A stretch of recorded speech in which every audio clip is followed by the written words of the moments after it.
नागेन्द्रहाराय त्रिलोचनाय भस्माङ्गरागाय महेश्वराय नित्याय शुद्धाय दिगम्बराय तस्मै नकाराय नमः शिवाय। मन्दाकिनी सलिलचन्दन चर्चिताय नन्दीश्वर प्रमथनाथ महेश्वराय मन्दार पुष्प बहुपुष्प सुपूजिताय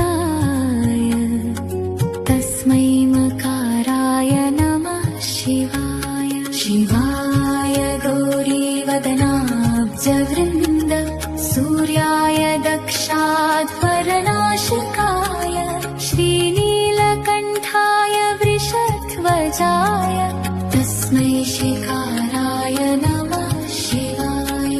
वसिष्ठकुम्भोद्भव गौतमार्य मुनीन्द्रदेवार्चितशेखराय चन्द्रार्कवैश्वानरलोचनाय तस्मै वकाराय नमः शिवाय।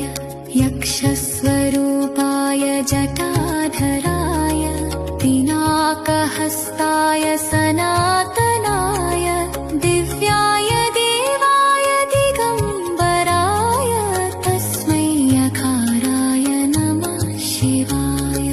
पञ्चाक्षरमिदं पुण्यं यः पठेत् शिवसन्निधौ शिवलोकमवाप्नोति शिवेन